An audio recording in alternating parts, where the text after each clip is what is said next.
Joshua Butler has directed more than 45 hours of television, including episodes of The Vampire Diaries, Pretty Little Liars, and CBS's Limitless. And Joshua is here with us. We want to welcome you. Thanks so much for waking up early for us on a Sunday morning. Thank you, Amy, for having me. You have quite the resume, so tell us. It's been fun. How did you get started in directing? Well, it's been a childhood dream, and no one really talked me out of it. It was 8 years old. I just saw a movie, Stanley Kubrick's 2001: A Space Odyssey, and I also got a video camera on the same day, and I just thought, well, if movies can take you to Jupiter, then I should see if I should, maybe commit my life to it. Yeah. And then again, here we are. So. Yeah. And how have you seen things change in recent years?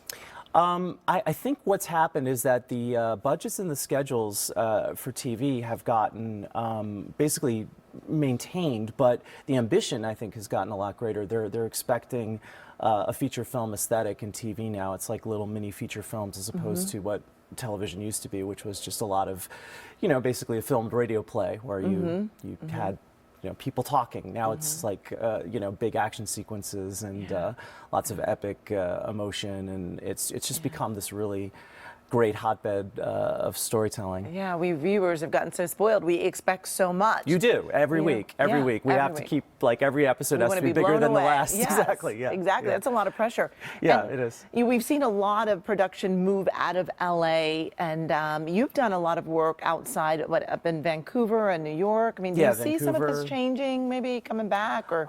Yeah, I mean, Film LA is getting very optimistic about it. I think feature films have come back to LA a lot faster than, say, TV shows, because a lot of them still Vancouver, Toronto, New York, Atlanta, New Orleans. There's just a lot of tax incentives that are very attractive for production. I mean, the writing is done here and the post-production is done here. But for my job, I'm basically sent to a city to live in a hotel room for about a month to direct an episode, and so it's kind of a life on the road. And you're big into social media. How is that going to change things for you?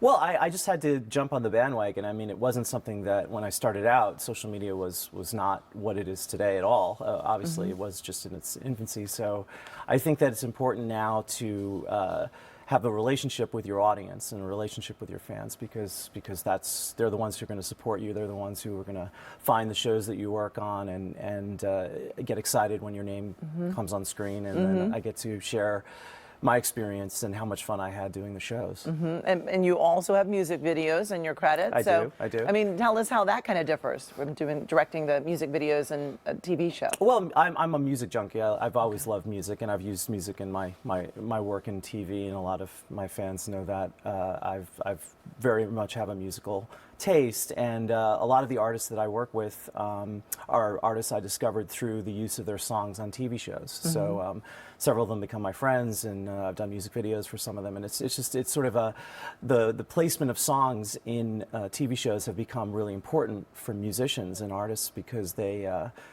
that traditional radio is not what it used to be. So a lot of times you'll feature a song in, say, an episode of The Vampire Diaries, and then the next morning, a song that previously the record companies had never released or nobody had ever heard of, the next morning it's top 10 on iTunes because it was so beautifully featured in the narrative. So that's what's great about the power of television. And it really is powerful, and I think you're helping it be so powerful. Trying. So thank you so much for joining us this morning. We certainly appreciate it. Director Joshua Butler, we want to thank you again, and if you want more information or you want to see what Joshua is up to, you can follow him on Twitter at @TheJoshuaButler. We'll be right back.